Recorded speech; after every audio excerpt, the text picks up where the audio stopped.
identifikuar me figurat luftës, se cilat pas lufte u përfolën për lyrje në aferat ndryshme për ta pastruar partinë. Dhe së dyti, kanë shumë frikë nga Zotri Lima, sepse deshtëm apo s'deshtëm Zotri Lima gëzon një reputacion e zakonisht modhin në mesin e votuesve të Partisë Demokratike të Kosovës, dhe ata e dinin fare mirë që Zotri Lima po të kandidonte mund të dilte edhe i pari më i votuari, nëse jo i pari, i dyti sigurisht do dilte. Dhe me këtë Zotri Lima do të kërkonte pastaj edhe isën, gjë që këta të tjerë nuk janë gatshëm për ta dhënë, sepse po e tërheqin partinë nga mbrapa. Kështu që pikërisht për këtë arsye nuk kanë leju që Zotri Limaj për tu kandiduar, sepse po të kandidante ishte sigur që Zotri Lima do të arriste Partinë Demokratike të Kosovës momentalisht. Mirë, po në planin afatgjat, unë besoj që është më mirë që nuk është pranuar, se jo vetëm Partia Demokratike e Kosovës, po çdo parti ka nevojë për rifreskim, për të figura të reja dhe jo për të mbetë figura që para 25 vite kanë qenë pushtet pra për të rikthyer të njëjtit si shprehjes për të ardhmen. Kështu që këtë kuptim unë në këtë aspekt jam pra, mirë po kanë pasur interesat e tyre ata. Me këtë do ta mbyllim fjalinë e fundit që ju thatë që çdo parti politike ka nevojë për rifreskim dhe figura të reja, por këtë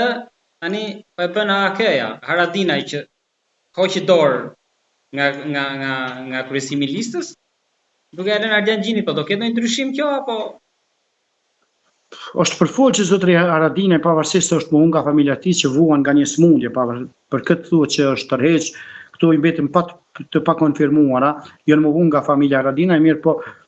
i përflitën gjithkund nga njerëz të ndryshëm këtu në Prishtinë, që kjo është ka qenë arsye, mirë po gjithsesi mos mbetëm këto. Ajo që është për tu parë është se Zotri Haradinaj nuk është se e ka lënë totalisht partinë në dorën e Zotit Gjini, prapë këta e komandoi, është në listë bashkë me vllajën e tij. AKE-ja është themelu edhe është si thua, po themi në thojza si thua pronë e vëllezërve Haradinaj, dhe pavarësisht kush janë aty është vetëm një figurë momentale, po unë besoj që Zotri Gjini nuk mundet me këndel absolutisht Aleancën për Ardhmërinë e Kosovës, kushdo që të ishte, AKE-ja është drejt një fundi, drejt shuarjes saj, mos sot nesër është situash në një vdekje klinike, vetëm pritet kur t'jep shpirë si sot populli, kështu që ka humb terren me kohën, sepse AKE-ja është dashur qysh mati, nëse ka pasur synim Zotri Haradinaj, është dashur qysh mati me u largu si thua kuptimin, jo vetëm formal, mirë po edhe mos qëndroj prapa kujta për të tërhequr,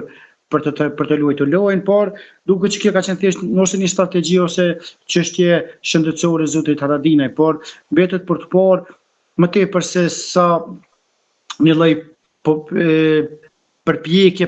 për të pasqyruar një lloj reforme. Zotri Gjini nuk është një reformator, ai është qysh një kohë gjatë Aleancën për Ardhmërinë e Kosovës, ka qenë deputet në disa legjislatura, momentalisht kryetari Gjakovës, kështu që është i konsumuar edhe ai politikisht, nuk ka çfarë të jep. Unë kam shumë dyshime që AKE-ja mund ta kaloj pragun këtë radhë. Edhe në zgjedhjet e kaluara ka qenë dyshim, mirë po ka qenë Ali Ahmeti që i ka ndihmuar jashtëzakonisht shumë. Pra, Ali Ahmeti ka ndihmuar për me kalu, për ndryshe sepse ka sjell disa luftarë të UÇK-s që kanë qenë në Maqedoni dhe kanë votuar me të madhe në Kosovë, se dihet që këta një pjesë dërmuese e tyre kanë ardhur shtëpitë Kosovës, edhe kanë votuar për ndryshe, nuk do ta kalonte, po besoj që këtë radhë do të jetë edhe stota akoma dhe më e vështirë, sepse pavarësisht jashtëm apo jo, Zotri Haradinaj ka qenë emblem e AKE-s, dhe kur njerëz nuk e shohin Zotrin Haradinaj aty, disi janë më skeptik për të votuar, edhe shto këtu faktin që Aleanca po shihet që nuk ka asnjë lloj kapitali publik në sferën politike të Kosovës. Në këtë kuptim besoj që do ta ketë shumë të vështirë këtë radhë. Lutem dhe diçka vaton, sepse ditën vazhdim do vendosin shumë gjëra, shpresoj që kemi mundësi të flasim sërish, por me këtë panoramë që është tani, si është lufta për vendin e dytë dhe poshtë? Se vendi i parë nuk besoj se diskutohet. Po, vendi i parë absolutisht që as që diskutohet, ato dhe gjithë e thonë që vendosja është e paraqeshme për momentin, por lufta mes dy partive, LDK-s dhe PDK-s,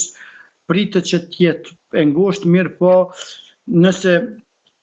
LDK-ja den vendin e dytë do t'jetë sukses, mirë po dyshoj prapë që do ta den vendin e dytë. Dyshoj. Sepse kujtojmë që Partia Demokratike e Kosovës ka një strukturë, ka një bazë që votojnë tradicionalisht dhe nuk bie. Kështu që LDK-ja po luan me zjarrin. Është shumë e vështirë sepse një pjesë e madhe e njerëzve që nuk janë përfshirë në listën e LDK-s. Kujtojmë që Vjosa erdhi vetë 20, ata mund t'i hakmerën mos ta votojnë Lidhjen Demokratike të Kosovës. Shto këtu faktin që edhe sulmet e zotit Kurti ndaj Vjosës do t'jenë tash pra çka do t'i bindin njerëz që kjo vërtet ka pas një plan për ta rrëzuar zotin Kurti. Kështu që është mbetet përcaktuese 10 ditë që i fundit. Ende jemi në disa kota ku vendi i dytë është me një përqindje shumë të vogël LDK dhe PDK, po sulmet e zotrit Kurti ndaj LDK-s pritet që t'i krijojnë një avantazh Partisë Demokratike për qëndruar përsëri e dyta. Paton, faleminderit shumë për bisedën. Faleminderit juve, kënaqësia ime. Paton Rovzhlla.